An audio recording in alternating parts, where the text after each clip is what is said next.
today's Transport Evolved, Toyota's new ride, depreciating Leafs, and apathetic Brits. And we've got a breaking news story, quite literally. These stories and more coming up next on Transport Evolved.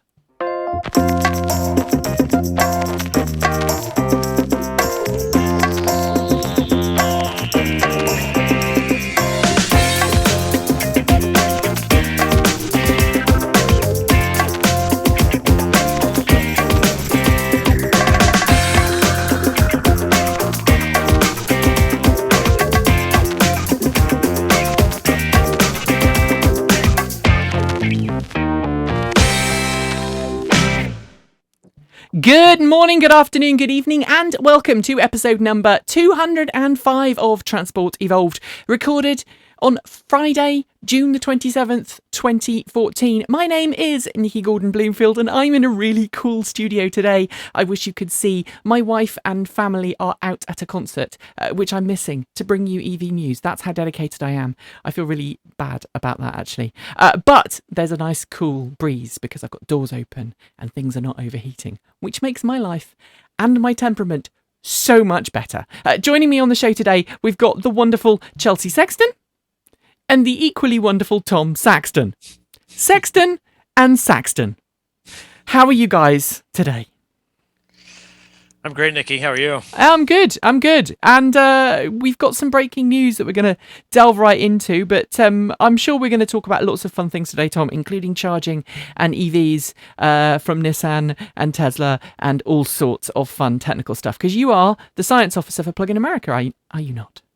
I am indeed. And have you done any studies and surveys coming down the pipeline that we need to know about? Yeah, I'm going to be doing a presentation at TMC Connect with results from the Model S battery survey. Woo! I'm looking forward to that. Seen lots of fun things coming that way recently. But also welcome to the show, Chelsea Sexton. Hello, Chelsea. Hello. We're still imaged today because you have the world's worst internet connection, despite being in the greater Los Angeles area. How about that? Yeah. It's the greater Los Angeles area. But your internet connection is really poor today. I mean, we were talking pre-show and it was crackling and do all sorts of things. So if Chelsea drops off during the show, we'll get her back straight away. But Chelsea has got some breaking news. Now, Chelsea's normally quite reserved when she's on the show, in the Chelsea way. But just before the show, she actually got really excited about a piece of breaking news, which is not not an official news release, because the person releasing it didn't view it as being massively newsworthy.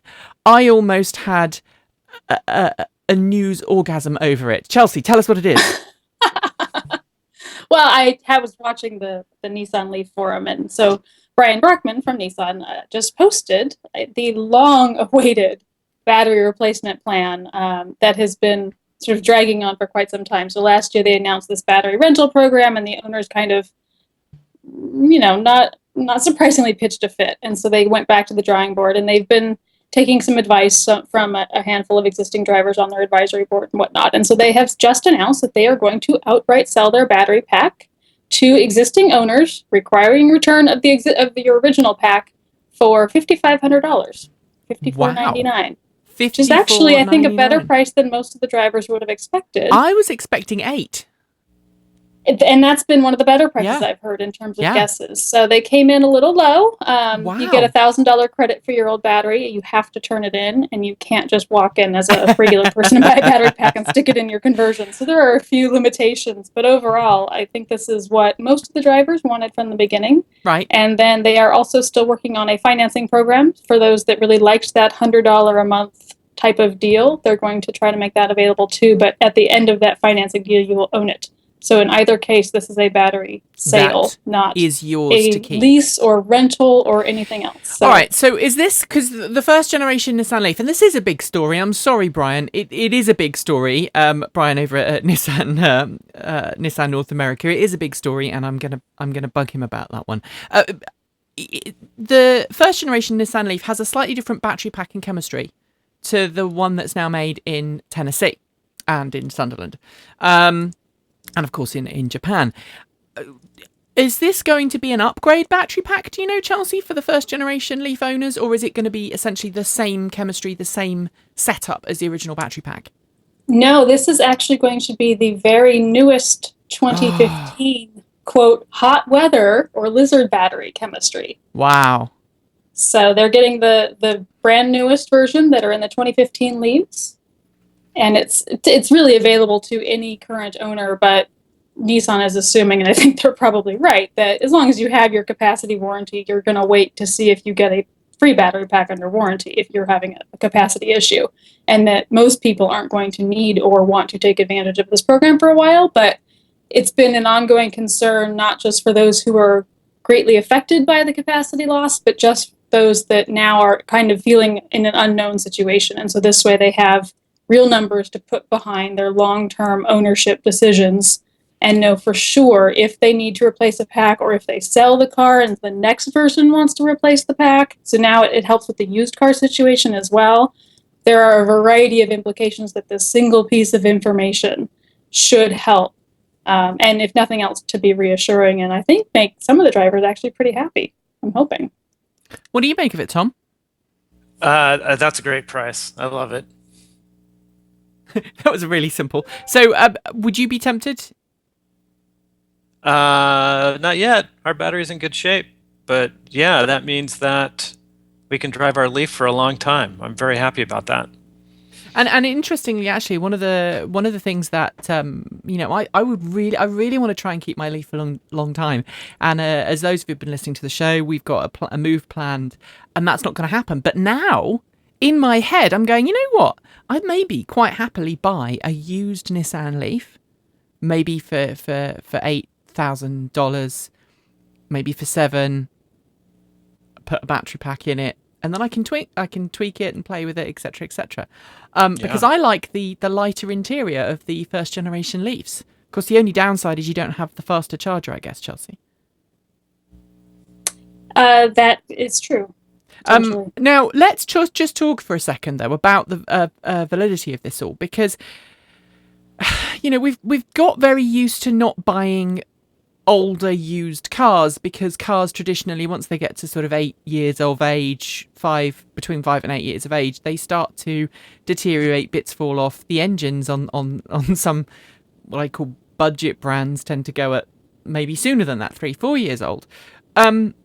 Do we now think that Nissan supporting this battery pack, selling the battery packs on as effectively a new item that existing owners can put in their car, do we think that this is going to essentially extend the life of those first generation Leafs? Do we think that we're still going to see first generation Leafs happily driving around North America and Europe and Asia in 5-10 years time, Chelsea, as if they were brand new? Yeah, I don't see why not. And what kind of deterioration are we likely to see in those first generation cars? Well, I mean, Nissan is still saying, 70-80% after 5 years and something in that direction. Look, the reality is that I think most people want to wait and see what it really is in the hands of real owners and all of that. But now, and we'll see some variation depending on geography and heat and the variety of factors that we know affect this topic. But what we do know is that people will now have more variety in terms of choosing what meets their needs. So some people who really have low range needs can drive a 10-year-old Gen 1 Leaf with no new batteries and be totally happy with it, even in some of the warmer areas. Others who have more significant range needs can now look at getting a new pack and sort of re-upping at least the range life of that car. There's also some interesting implications for the future.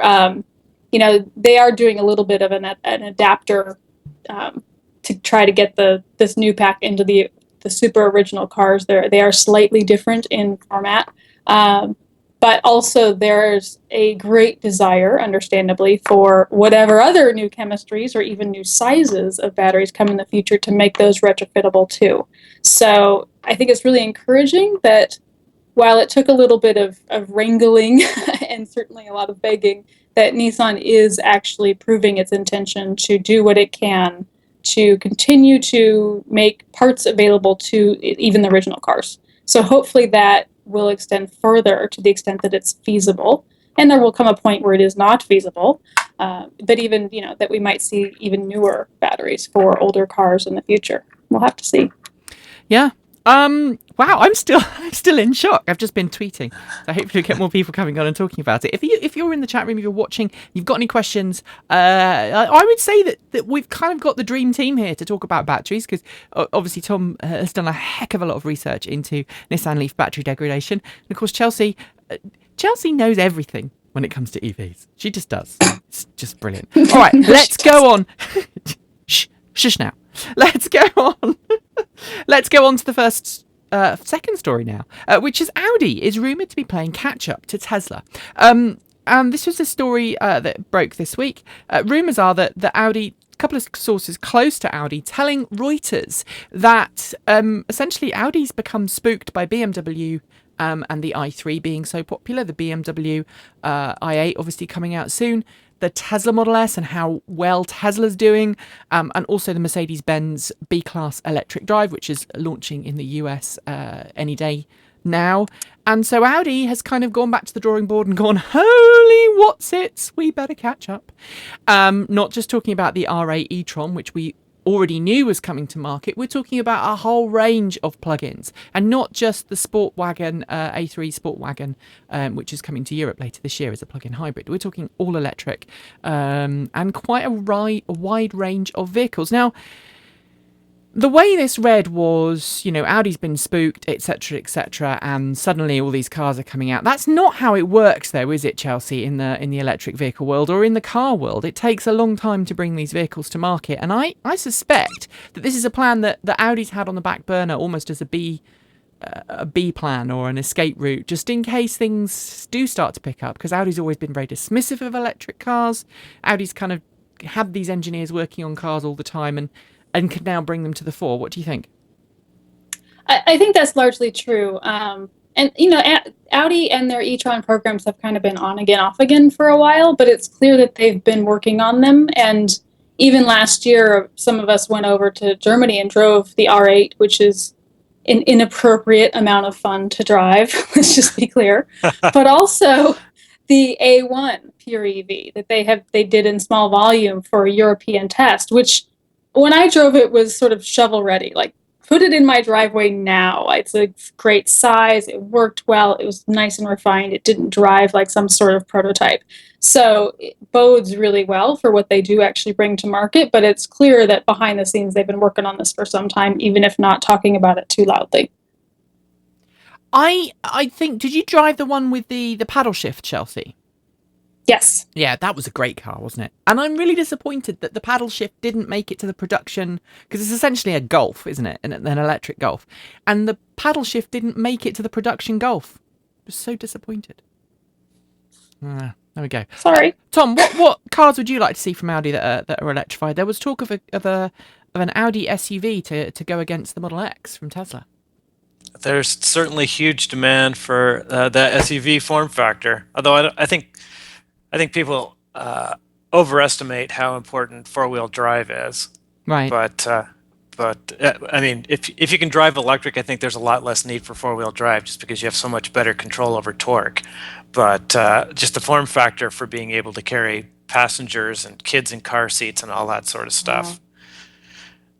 So yeah, that'd be awesome. Love to see lots of I think it will be. competition in that I think it space. will be. They'll be great. Interestingly, talking about four-wheel drive. Sorry, I dropped my Kindle on the floor. I've got the Mitsubishi Outlander this week on review, and I've been trying to figure out the difference in the Outlander plug-in hybrid between all-wheel drive and just two-wheel drive, and I can't really tell that much difference around town. I want to take it off-road, but I'm not allowed to, which is a bit of a shame, really. Anyway, on to the next story. This is one that Chelsea, we've talked about this week offline. The Car Charging Group, they're the ones who bought up the Blink network when it went bust. They came out this week and went, in the light of all these Tesla patents and what's been going on with Tesla, we are now going to commit to building Tesla-compatible quick charge stations, or the actual statement was, we're going to convert our existing CHAdeMO quick charge stations. We're going to add CCS capability, which is the combined quick charge standard. So add another cable, and then we're also going to add a Tesla compatible cable on. this is a bit weird, and I suppose this is. I'm going to let a bit of a sneaky thing here. I had a contact from Tesla going, "Don't suppose you've got the press release announcing that, have you?" Which I pointed them to. So I have a suspicion: A, Tesla didn't know about it, and B, it's not something that anybody's really talked about or thought about other than saying, yes, we're going to do it. What do you guys think, Tom? Yeah, I'm a little puzzled at the idea of trying to compete with Tesla's or augment Tesla's free charging network. That's very puzzling to me. What's the business case there? Well, that's the other thing, because obviously Blink you have to pay for, right, Chelsea? Yes. So what's your take on this all? I think it is a press release until proven otherwise. We see, I know, I'm known for my subtlety. No, we took this press release, we did a story on it, and we just kind of went, yeah, they're saying this, but I don't see that happening. And even if it does happen, there's a technical problem here, because the CHAdeMO quick charge stations that Blink have installed, or the Blink network have, are only 50 kilowatts. Or maybe even just slightly below 50 kilowatts. I would suspect 45. Do you know, Tom, what power output they are?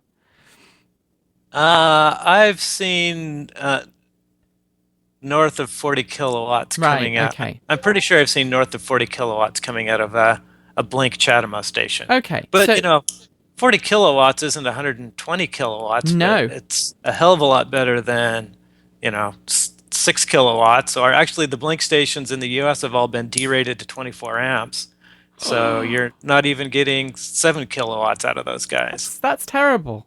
That's terrible. Yeah. And getting 40 would be awesome. That's the other thing, isn't it? Blink's had a bit of a bad history. On the Blink was the name, and sort of 3 or 4 years ago.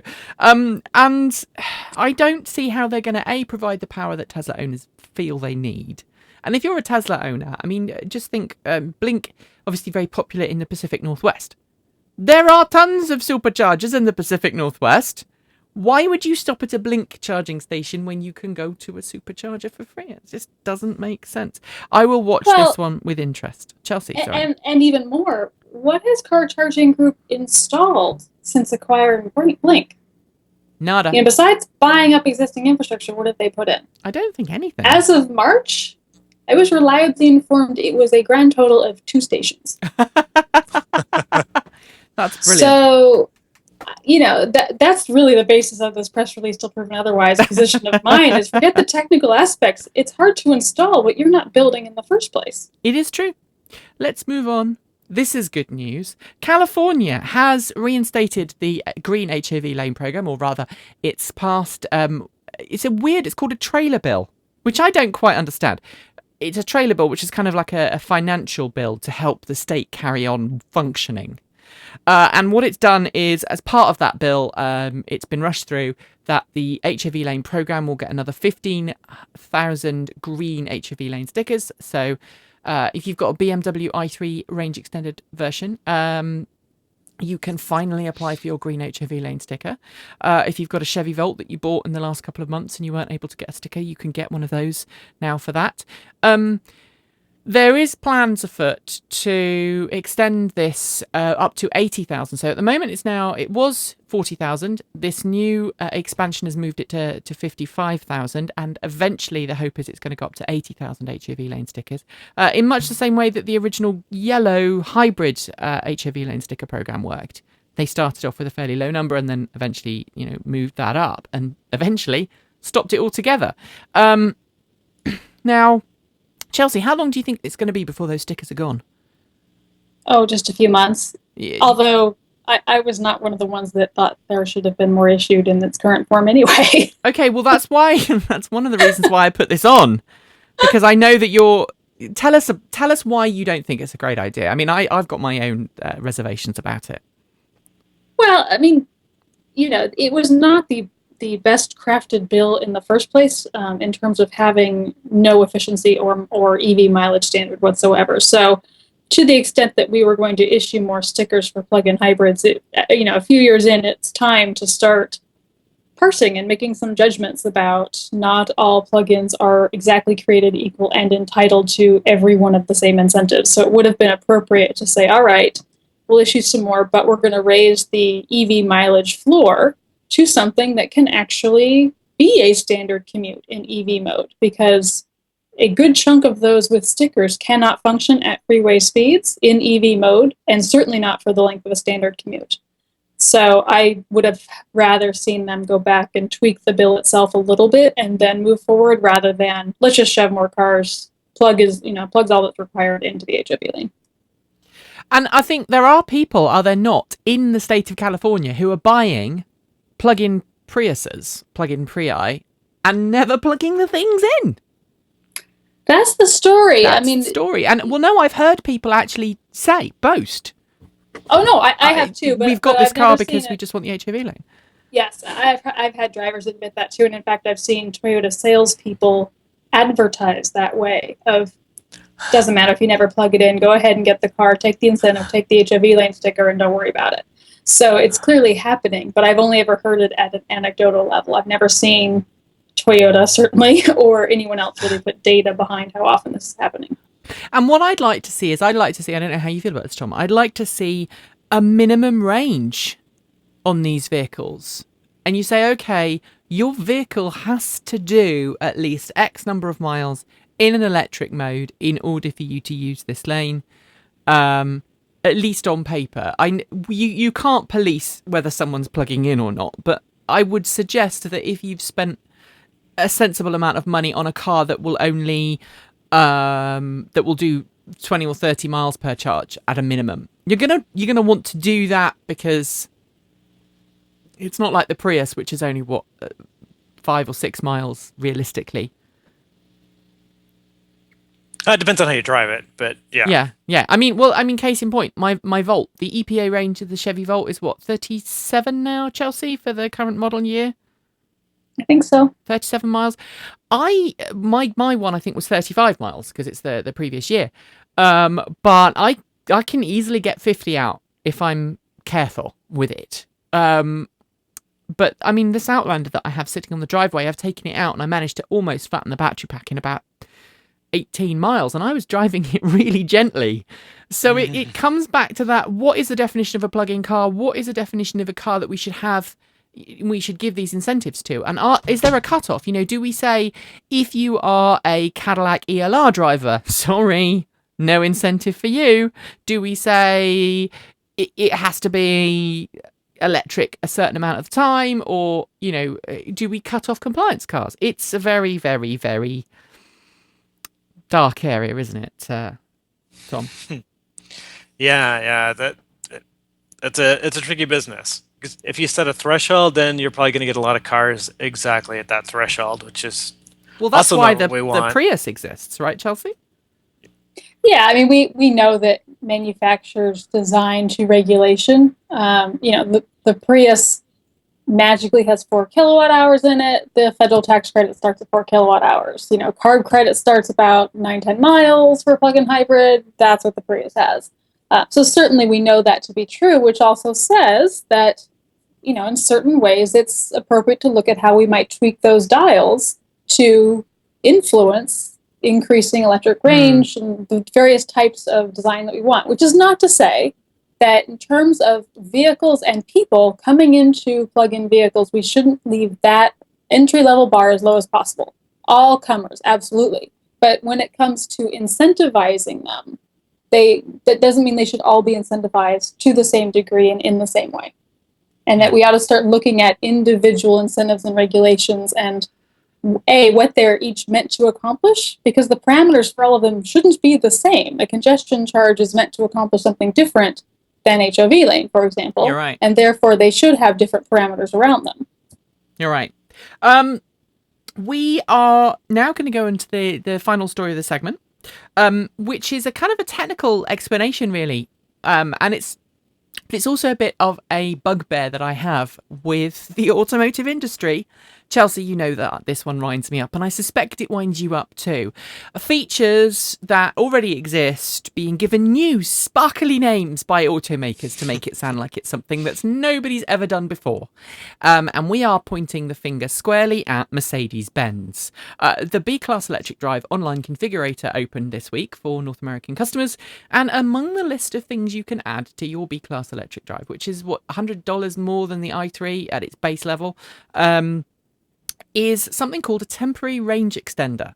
And it's actually a range extending option. Now, part of that option includes better insulation in the car so that you don't use the heater so much, some aerodynamic tweaks to the exterior of the vehicle, and then a button on the dash which supposedly adds 17 miles of additional range just by pressing the button. And certain folks, I'm not going to name any names. No, I am going to name names. Inside EVs and a couple of other news sites went, "Oh wow, look, the battery's bigger than we thought it was." And I was compelled to write an article explaining how it worked, which is essentially it's no different to the Tesla range charge function. Am I right, Tom? Oh, I'm not familiar with this. Okay, Chelsea, you going to back me up on this one? Yeah, I mean, it certainly sounds, in the absence of more detailed information, to be basically the same. And I would take it a step further in that it reminds me of Tesla's transition in terms of getting rid of the original 40 kilowatt hour packs and basically putting 60 in every car, but making you pay the 10 grand to unlock the extra 20. Yes. And it's essentially how this works. It is, in order to keep battery packs healthy, you don't discharge them below a certain point, and you don't charge them up to above a certain point. The first generation Nissan Leafs, for example, and the second generation Nissan Leafs all had this 80% charge mode. So you could, and Nissan initially said, please only charge your car to 80%, only charge it to 100 if you really need to, because if you charge it to 80%, your battery will last longer, etc., etc. Now, I don't know if there's any data, Tom, to suggest that actually is true. And whether Nissan the data was says that's not true, actually. Right, that's what I thought. But if you're using too much of the battery pack, because when Nissan says it's 100%, it isn't actually 100%. It's about, 80%? So Nissan's 100% is 21 or 22 kilowatt hours out of a 24 kilowatt hour battery exactly. pack. So you don't use all of the actual physical capacity of a battery pack in an electric car. So what Mercedes-Benz has done is, with Tesla's help, because obviously it's a Tesla derived drivetrain, is its normal charge mode is like the Tesla Roadster or Tesla Model S normal charge mode. But if you want to go a little bit further, it will charge the battery pack a little bit more deeply. I suspect it adds a little bit of extra time to the charge cycle because it has to slow that current down as the battery pack gets fuller and fuller. And it just gives you 17 extra miles of range. Nothing special. There's no difference between the battery pack in that car with that option and the battery pack in a normal B-Class. You just got that extra button. And how long do you reckon it's going to be, guys, before some clever person figures out how to get the one that doesn't have the option to do the same thing? What do you reckon? About a minute and a half. It's not going to be long, is it? All right. So it's time for an ad break. Now, if you're watching this at home, you will see a little ad break from YouTube, but I want to tell you about something really important here at Transport Evolved. As you notice, as you may have noticed over the last couple of months, we have now got a new logo. I'm wearing a top here with the Transport Evolved logo on. You can see that, the new Transport Evolved logo. And if you would like to wear some apparel with the new Transport Evolved logo on, you can now actually buy your own apparel. And you can do so by going to transportevolved.com and following the link for the shop. Now, we've got loads of different things on there. Hoodies, sweatshirts, cups, phone cases. There's even a baby romper, which is so cute. And if there's something on there that you don't see and you'd like, get in touch with us and we'll add it to the store. By buying that, not only are you helping spread the word about the show and supporting us by saying, yay, Transport Evolved, but we also do get a little bit of a commission. It's not very much on each item we sell. So you're helping us out with by using the shop, and you're helping us out by supporting the show in multiple different ways. So please consider it. Now on to part 2.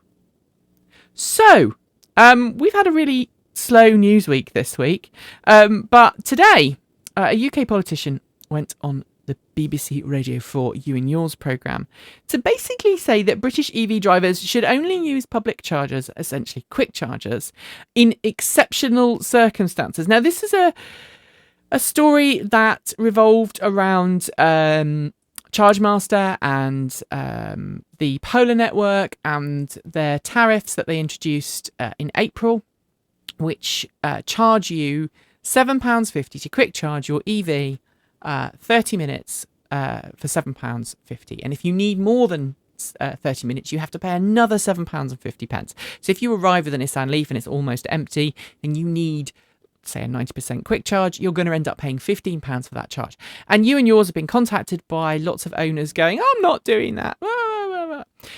One of them even went so far as to say, I'm not going to pay that. I would much rather run my car flat and then wait for a tow truck, which I think is probably the wrong image to send to the public about electric cars in general and electric car owners, because it portrays us all as cheapskates. But David Martell of the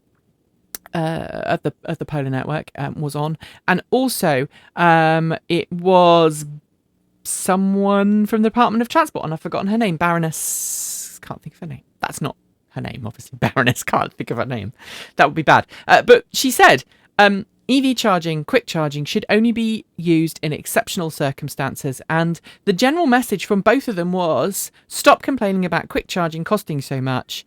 It's not supposed to charge your car on an everyday basis. And while it wasn't said, kind of the underlying tone was, oh, well, electric cars are only ever meant to go from A to B. If you want to go to C to D to E to F, then you really shouldn't be driving an EV. Now, this is a hot topic.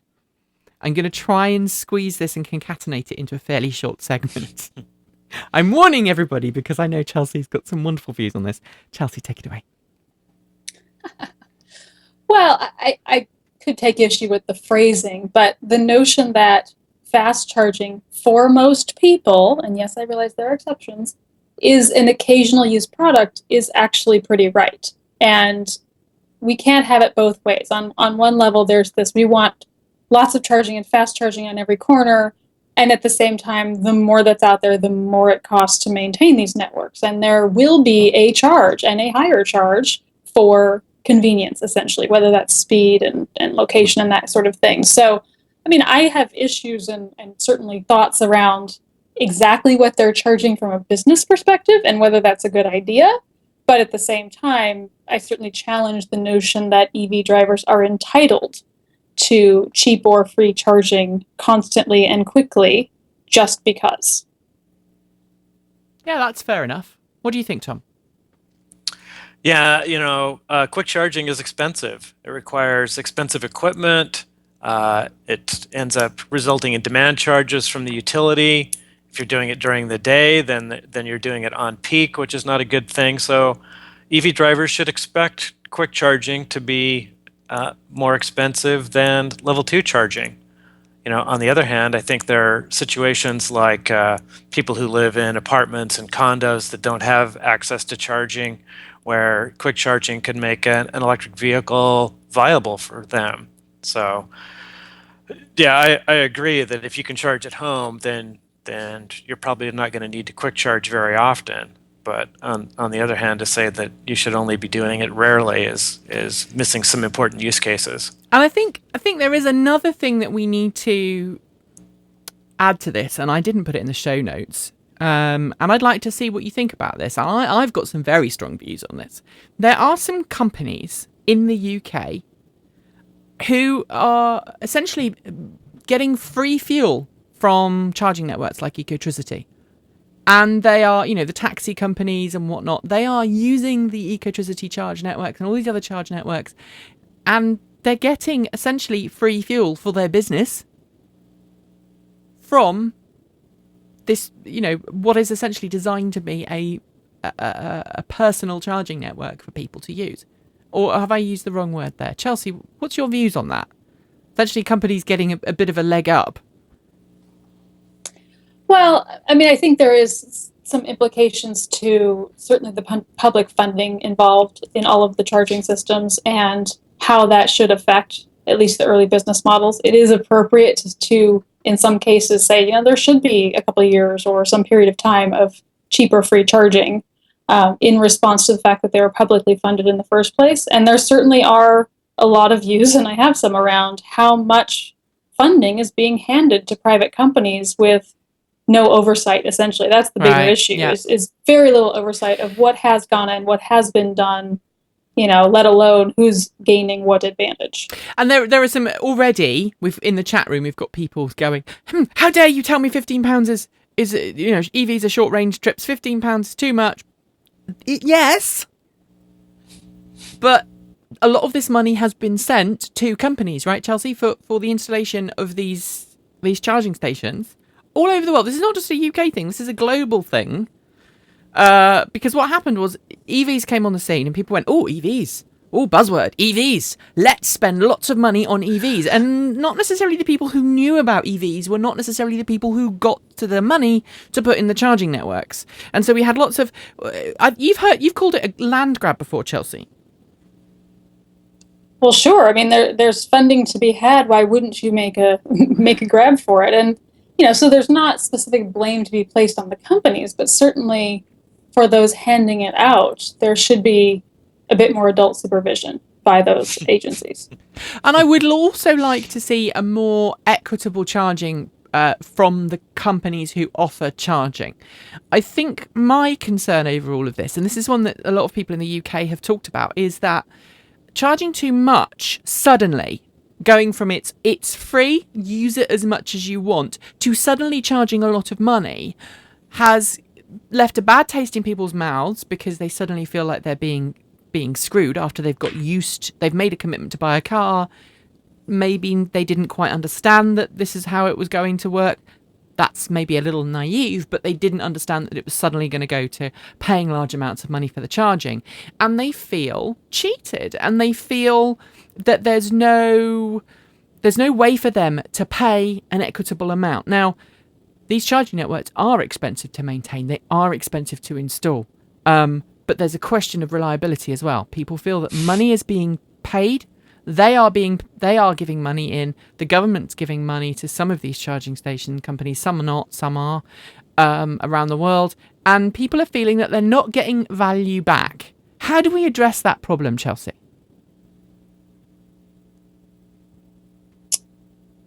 I don't know.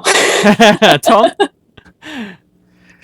Yeah, like the whole issue with billing is so crazy, and there are a bunch of problems with free charging. I actually don't like free charging a lot because it causes problems, like people have a sense of expectation that charging is always going to be free. It also causes people to do crazy things like utilize sparse public charging because it's free rather than paying a very reasonable cost to charge at home, and that just overburdens the public charging. Right. And at the same time, sorry, the thing that's worse than free charging is billing per session. Yeah. I mean, if you pay your £7.50 for your charge sessions, you're going to sit there till you have every last electron that you've paid for. Whereas if it billed per minute, then maybe you only really need 5 or 10 minutes of charging to be able to finish your errand, and so you'll get off that charger and move along. And I've that's had a problem, isn't it? In on the West Coast, people are, what do you call it? Charger camping? Yeah, although I think the fact that when they went from free to charging, it reduced usage enough that I'm hearing less reports of people having to wait in line. But I think that's just putting off a worse problem that's caused by a bad billing model. And I've talked to the folks at Blink and AeroVironment, and they're completely uninterested in trying to use a billing model that makes more sense. Yeah, I mean that's really the challenge. It's not that we couldn't figure out how to do it. Obviously, a consumption model makes the most sense and is the most equitable. It's getting the companies involved to be willing. And they're, Tom's right about the balance in terms of, I actually do think that free charging has its place, but that it is a limited place, and it probably should be striated a little bit by speed. So lots of level 1 somewhere makes sense to give it away. When you start getting into level 2, there's some situational advantages to charging, or at least to putting time limits and other other parameters that encourage certain behavior. And then, outside of, say, dealers or, Nissan or whatever offering fast charging, I think most fast charging is going to end up being monetized for obvious reasons. Yeah. There will always be a few businesses that want to give away charging as a marketing expense, and that is actually how it's been done forever. And to that degree, a lot of companies object to having been forced into monetization before they were ready and in a model that doesn't work for them. So we need to kind of like allowing all vehicles and all ranges into the system, we need to allow, to some degree, whoever wants to offer charging in whatever capacity they want to offer it to play. But getting the companies involved to cooperate with the best practices of what we've learned over the years is certainly the most intransigent challenge. I also think this is going to cause the biggest challenge for plug-in hybrid drivers. I don't think EV owners are necessarily going to have so much of a fallout because EVs have large capacity battery packs, they can go long distances between chargers, and EV owners do tend to plan really carefully on long distance trips because they have no backup. It's the plug-in hybrid drivers, and it's the car that I've got sitting on my driveway right now is CHAdeMO quick charge capable. If I wanted to, I could plug it in at every freaking motorway service station from here to London and drive essentially for free all the way to London using somebody else's electricity. But as soon as somebody starts to charge for that, I'm going to have to go, do I plug in or do I use petrol? Plug in petrol, plug in petrol. And the argument now is, look, petrol is naturally cheaper than some of the tariffs being used. Right? That's the challenge. All right. Tesla unveils its third gallery in Texas this week, Chelsea. Kind of another finger up in the face of the auto dealer associations, right? Well, Tesla is going to pursue its business model however it makes sense to them. So in a state that big, they're going to need a few stores. Yep. And the gallery model has worked for getting around some of the shenanigans on the dealer side, or at least the politics of it. So why wouldn't they continue to do that as they need to? And if, eventually they are able to change the legislation enough to be able to sell outright, they'll use those same galleries. So they're going to need the footprint no matter what. Yeah. Yeah. And I think, well, I don't know. I think this is also proof that Tesla really doesn't care what the auto dealer associations think. It doesn't need the auto dealer associations. It doesn't need their approval. It doesn't need regulatory approval. I think that's closer. I don't think it's so, well, who knows? I mean, I'm sure they might enjoy that a little bit, but I don't think they're specifically handing a finger to the auto industry so much as they're just doing what they need to do and not thinking a lot about what the auto dealers are going to think about their third gallery along the way. Meanwhile, though, the NADA has come out with this Get the Facts campaign. Tom, tell us about Get the Facts. You know about this. You were smiling about it. Yeah, boy, they came up with these facts about how the benefits of independently owned car dealerships, and they have just unbelievable statements about how the auto dealers have simplified the car buying process, which just I can't believe they even say that. They did this animated short, didn't they, with a very kind of very soft-spoken, informative female voice doing the voiceover.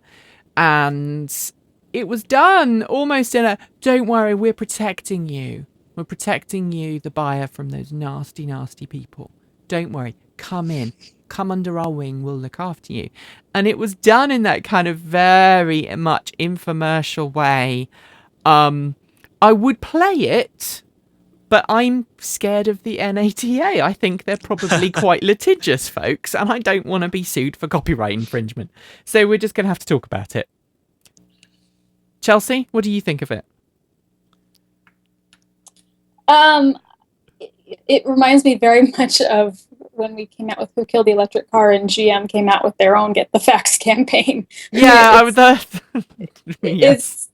It's such a sort of a knee-jerk incumbent reaction to any new message. And it's not, I mean, the sad part is the dealer lobbies are doing good dealers a disservice as far as I'm concerned, because there are some really good dealers, or at least good salespeople and service people and people within dealers. So unfortunately, they end up making these terribly sketchy arguments that just brings the image of the whole industry down. And I think there are some, probably some automakers who would rather like if Tesla could, if they could do the same thing as Tesla, but are either too ingrained in their existing high value dealerships to kind of break out the mold, or just too entrenched in tradition, or is that me being naive? Well, no, let's be clear. This whole fight is not about Tesla. Yeah. The dealers don't give a rip about Tesla. What they are concerned about is that if Tesla gets away with direct sales, that other automakers will too. So they're worried about Chevy or Toyota or Nissan or whomever starting to be able to set up their own stores or sell directly to customers. Although, Saturn sort of played with that in the late 90s, Yeah, and so it has absolutely. been done, Yeah. even if through technicality. But that's the main concern, and I'm absolutely sure that there are automakers, I've heard from a few, that would love that option. And the reality is, it would end up looking very much the same to customers, although the experience could be better in some spots. And the dealers that are good would still compete, and the automakers would have zero incentive to try to squash those good dealers. But the ones that are not as hot would have to step up their game, or they'll find they'll have more competition. Yeah. Last Halloween, and I know it was Halloween because confession time, I walked in there with a morph suit on with my kids who were also wearing morph suits for Halloween, and we sat in the car and we had a photograph taken inside a 1 Series diesel. But BMW in the UK ran a test pilot last autumn, and Bristol was one of the test locations. They had what they called a pop-up shop in our local shopping mall. And it was only for about 2 weeks. It started off with their regular line of vehicles, but eventually they got an i3 in there. When I went in there wasn't an i3, but there were, the rest of the BMW range. They had, they had a 1 Series in there. I think they had a 5 Series in there. They had a GS 850, sorry. They had, some sports bikes in there. They had tons of merchandise, hats, etc., etc. It didn't feel like a car dealership. And you know what? That place was heaving. It was far more people in that shop than there would have ever been at that time of day in the auto dealership down the road by a busy road. It would have been dead. It proves that concept works. And I think you're right, Chelsea. I think the auto dealer associations are absolutely bricking themselves. This doesn't really need discussing, but it's something I'm just adding to the news for this week. GM this week announced a service campaign for the Chevy Volt. Essentially, certain 2012, 2013 Volts were made in the factory, and air got into the cooling system for the battery pack, which meant that the cooling system was not properly filled up. And when the air eventually escaped to the top of the cooling system, it left the coolant level too low. There, in exceptional circumstances, could be a low fluid level, low enough to trigger a warning on the car to cause it to stop charging. It's not going to damage your battery packs per se, but GM saying, look, if you're worried about your car, you think your car might be one of these, get in contact with your dealer or phone us up, give us your VIN number, and we'll be able to tell you. And if your car is affected, we'll just bring it in, sort it out for free, and send you on your way. Nothing to worry about, really, is it, guys? It's just a kind of a service bulletin. I was just kind of doing my public service announcement there. Pretty much. Yeah, pretty much. All right, finally, this is one in a bit further north from you, Chelsea, quite a bit further north, and quite a bit further south from you, Tom. It's kind of almost no, actually no, I think Chelsea's probably a little bit closer. City of Berkeley in California, in the Bay Area. Very, very wonderful city. I like Berkeley. I've been to Berkeley. It's very nice. It's my kind of place.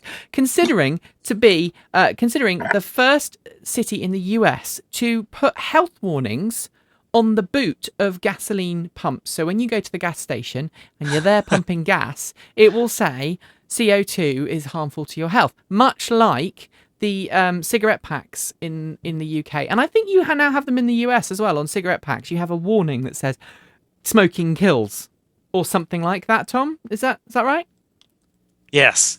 So basically the city of Berkeley is considering doing that to all 22 of its gas stations. What do you make of that, Chelsea? Do you think it'll ever get past the legislature? Because it's going through various committees at the moment. If it does, it'll pass in Berkeley. Yeah. That's for sure. And what about the rest of California? Because California the state seems to be supporting this. I suspect the AIB will be supporting it. Oh, I'm sure they will. But, I mean, I think the conversation is not whether or not it can get passed or not. It's what difference will it make? And, more information, education is always good. But I think that the fact that people are aware that gasoline is nasty stuff is not new. And making them more aware of that fact is not on its own going to change their behavior. What I'd love to see a comparative sticker that says, here's what your gasoline is using, here's your alternative, here's what electricity would be for you. Something that raises the awareness that there are, in fact, other options, because too few people realize that. So they can be aware that gasoline's terrible, but if they're not aware of what they could be doing instead, or at least don't believe it's viable, then you still haven't necessarily solved the problem. That is very true. I'd love to see a sign on a gas station that says, if you're driving an electric car, your bill for this amount of fuel would be 1/10 of the number that shows on your gas amount there. Right. That'd be great. $70 or $7? Which would you rather pay? Your choice. Unless you're using the quick charging, in which case it's $70. Yeah, or $90. I couldn't resist. I'm sorry. All right. So point. we've got another ad break coming up. As I said, if you're watching this live, you won't see it. If you're watching it afterwards, there should be an ad. I don't know why YouTube doesn't always put them in, but we do try and get YouTube to put them in. But I also want to talk to you about paper. Which is a very, very common thing on the internet. Paper on the internet, I'm not joking. You know those blog tools that you can get that get all the interesting stories from different sites and kind of combine them in one location for you to read at your leisure? Well, we've now got a paper version of Transport Evolved. And if you want to take part in Transport Evolved and you want to read it at the weekend and have a nice leisurely time, you too can subscribe to paper. So go to our website, www.transportevolved.com, and click on the paper link and subscribe to paper. And my phone's going off. I'm really embarrassed about this. This is why I normally have the door closed. Nobody's in the house. I thought it'll be fine. The phone went off. I'm really sorry. On with the show. Toyota this week unveiled its hydrogen fuel cell car, which it still hasn't named yet, but it's going to cost you 7 million yen. It doesn't have a name. They can't give us any figures yet. They've given us no performance figures yet, although the concept car it was based on was about 350, 400 miles of range, depending on which test cycle you use. Used 12 pounds of hydrogen fuel, had 2 fuel tanks. It was quite big because it needed to get all that stuff in. 7 million yen, which is about, what, £50,000 and $70-something thousand, guys? Does that sound about right? Yeah, they've been quoting 69, 70 grand in the US. And it's coming to Europe and the US next summer. It's going to go on sale in Japan first next spring. Who's going to buy it? And did you notice that in the press conference, Toyota neglected or almost refused to talk about price of the fuel and said, oh, that's something for our fuel providers to talk about? What's that all about, guys? Tom?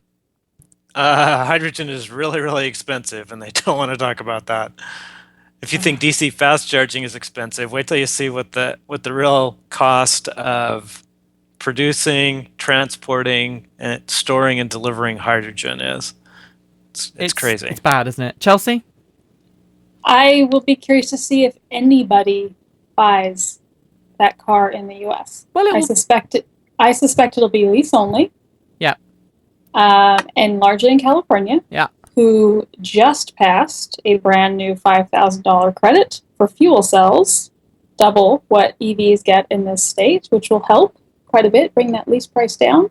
They could end up packaging fuel for free, just like Hyundai is at the moment. Mm-hmm. And while Toyota is not talking volume, we do know that they have applied for certain NHTSA exemptions, and as a condition of those, have put in writing that they will not build or sell more than 2,500 units in the first 2 years. What kind of exceptions would they need for a hydrogen fuel cell car, which is essentially a bomb? Well, in fairness, Tesla applied for NHTSA exemptions too for not having dual stage airbags. I mean, this is not an uncommon practice for all sorts of vehicles, that there's some nuance of some of the NHTSA regulations that the vehicle in its current formation doesn't pass, and car companies apply for exemptions. Usually it's up to 2 years and no more than 2,500 cars per year. And that's what Toyota has applied for. So we know for sure that they're certainly not going to sell any more than that in the US.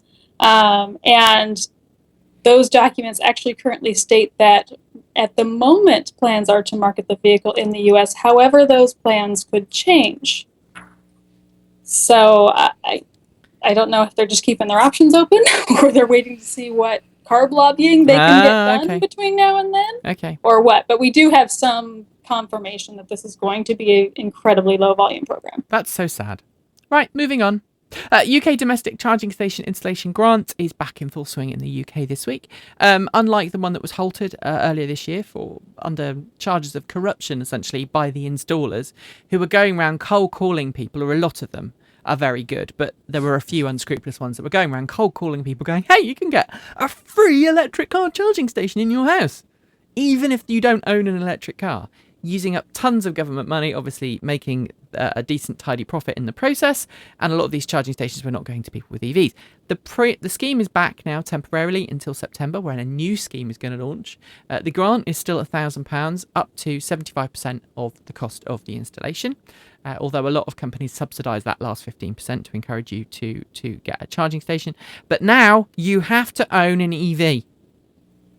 Such a shame that it took the UK government so long to figure this out, isn't it, Chelsea? Yes, but I mean, I think that's sort of an obvious point. I'm sorry, I'm really disappointed with the UK at the moment. There was a survey came out this week from the Department of Statistics, which essentially said that UK's residents or Brits are just apathetic towards EVs. We just don't care. A huge number of people just couldn't care less about EVs, never thought of buying one, weren't going to think about buying one, didn't know anything about them, you know. Most shockingly, baby boomers couldn't care less. We screwed up the planet, whatever. You can clean up the mess now. As Mark, I'm channeling Mark, bless him.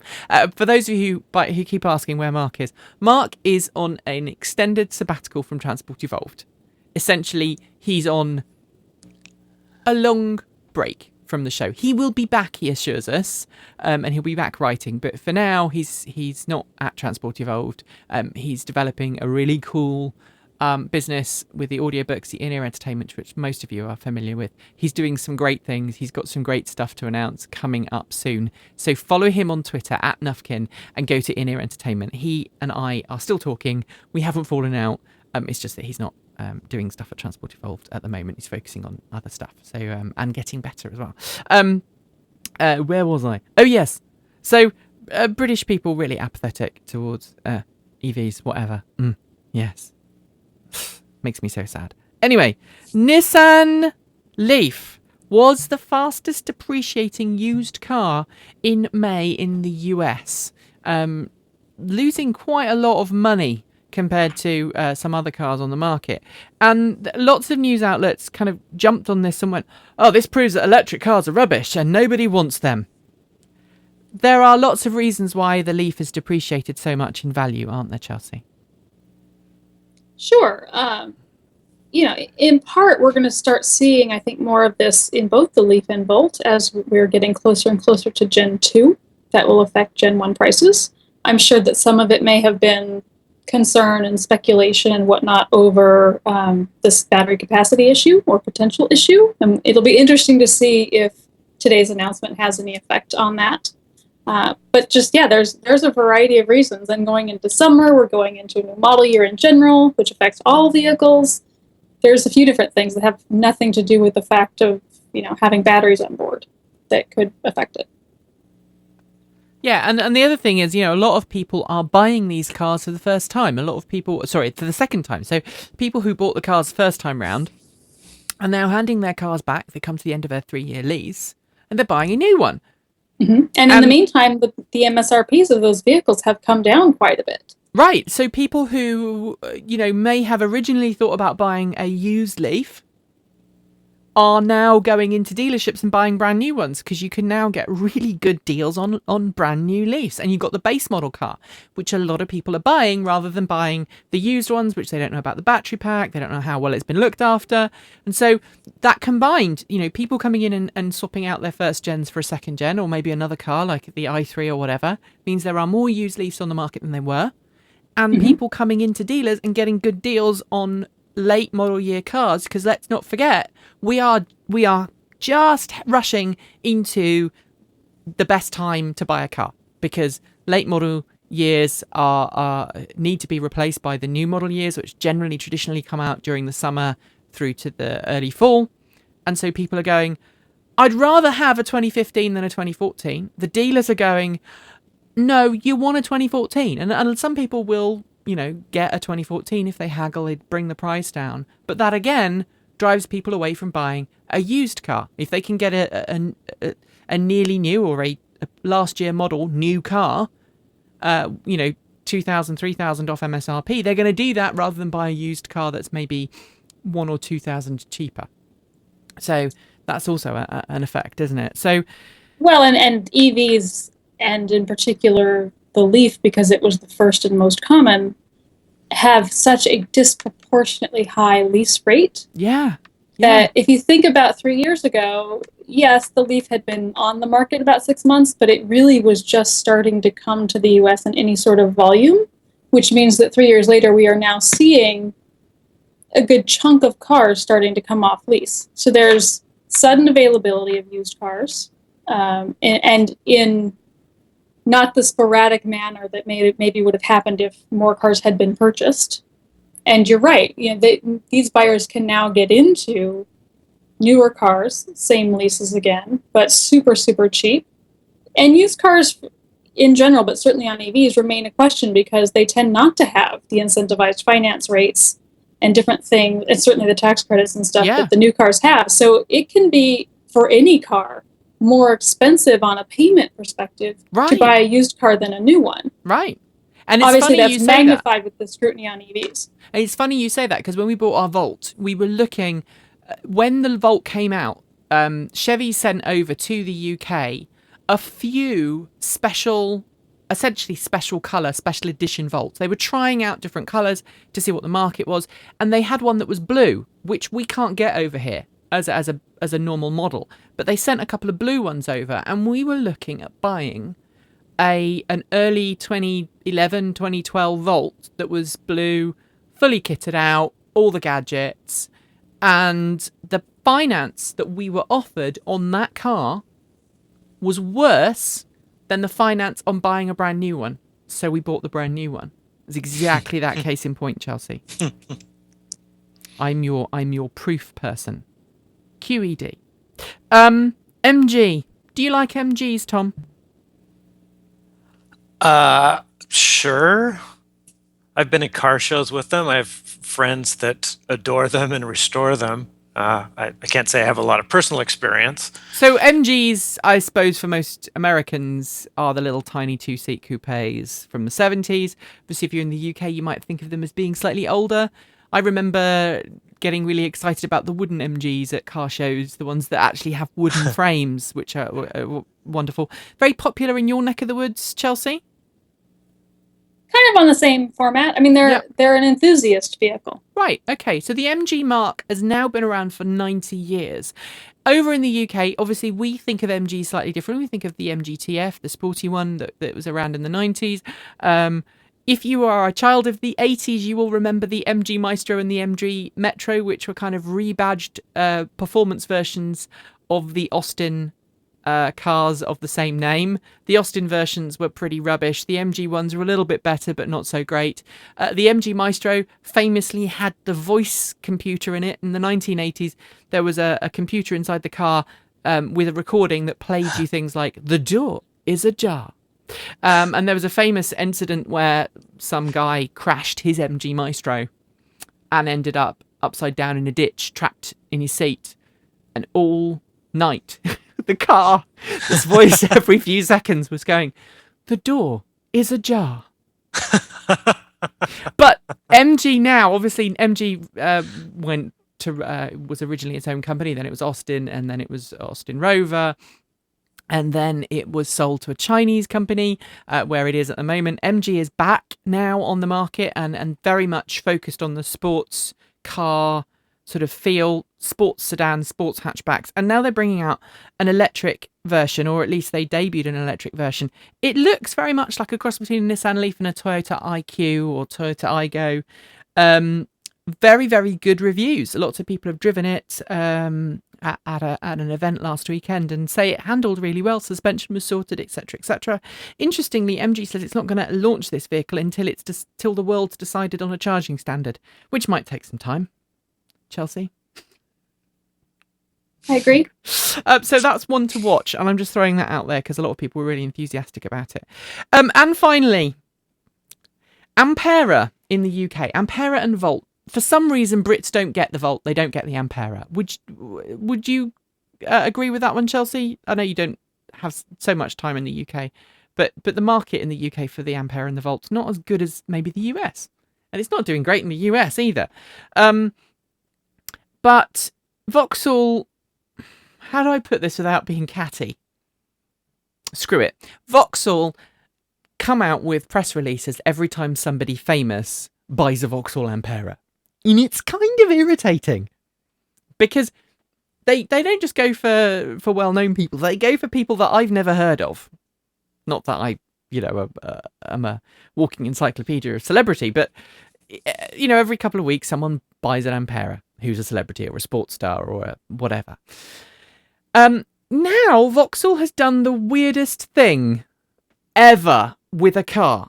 It's covered a Vauxhall Ampera, which is essentially a Chevy Volt with a different front and rear, in a canvas, and it's going around the UK becoming an art piece where it's going to pick up exhaust fumes and rain and stains from the road, and people can draw on it and whatnot.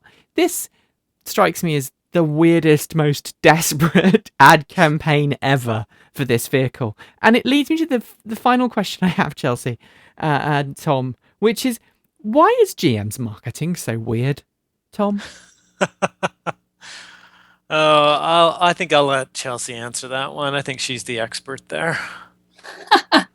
That is really super gimmicky. Although just yesterday we heard about Honda bottling the emissions from its fuel cells and handing that out at events too, in terms of bottled water. So, let's be clear, the freakiness is not unique to GM, but it does sound like they're channeling their old Volt dance days and stuff. I'm not sure. That's hard to explain. But although in fairness, I have to say I agree on the celebrity front, and watching Tesla promote the 50 Shades of Grey chick as the latest one to take possession of a car there wasn't all that hot either.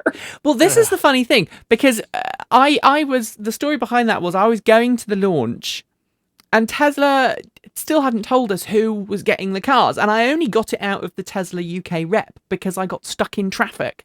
And I sent her a message going, I'm stuck in traffic. I'm not going to get there. I'm doing an average of 2 miles an hour here. I'm not going to get there. And so I stopped at a service and I was like, could you give me any kind of idea as to who it is? And she gave me an embargo who it was. And I didn't know who that name was. I had to look her up.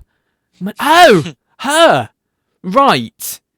How am I going to write that into a press release?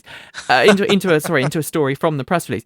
And then interestingly, a lot of news outlets didn't bring any attention to her as being the first UK recipient, which I thought was telling. Which I thought was very telling. That is it for today's show. Thanks to everyone for joining us. Thanks, Tom. What are you up to at the moment? Getting ready for TMC Connect and National Drive Electric Week in September. Yay! We're going to try and do something here at Transport Evolve for that, and locally as well in the Bristol area. Link up with everyone around the world. That's going to be awesome. Excellent. And tell us about your battery survey results when they come out. I'm looking forward to seeing if there's any secrets that lie to the Tesla battery chemistry. 2 weeks left? 2 weeks left? Do. It's about a month from now. About a month from now. TMC Connect, by the way, is a big Tesla conference, Tesla fan conference or owner conference taking place in California. And it's also taking place the same weekend as the Refuel event, which is the race around the Laguna Seca Raceway. Indeed. Which I love. One day, someone's going to let me drive something powerful around that. Something powerful and electric. Because I've been practicing the corkscrew. I've been practicing the corkscrew on my PlayStation, my Xbox, and one day I will hammer it perfectly. Chelsea, have you ever corkscrewed? I could tell you, but then I'd have to kill you. That was a total setup. There we go. Thank you very much for joining us. Chelsea, what are you up to? Oh, my usual pot stirring, but I'm going to crash TMC Connect's Party 2 Yay! and Plug-in 2014 is next month. And for those in the middle of the country, I won't be there, but the reunion for all of the Hybrid Fest and Green Drive Expo clan is the same weekend as TMC Connect, the 19th and 20th of July. So it should be a big month next month. And we're considering setting up an events page at Transport Evolved. So if you've got any events you want mentioning people, get in touch. Use the contact page on the site and we'll mention it in next week's show. Sounds like you're going to have fun this summer, Chels. I sure hope you to. Get lots of driving in as well. Thanks to everyone who's joined us today, and thanks to everyone who's watching after the event. We'll be back next week at the usual time. Well, I say usual time. It's somewhere between 5 p.m. British time and 7 p.m. British time. And some people have said, why does the show keep shifting around? It's just about guest availability, and it's also about the fact that that's the time of day when my kids are coming home from school and doing weird things. So, and it's the end of the school term here in the UK, so we've got concert after performance. Both my kids do various musical and drama things, so we have to go out and do things. So sometimes the show has to shift around my family, but I know you'll all understand. Anyway, thanks for joining us, and as always, don't forget to plug in. See you soon. Take care. See ya. Bye.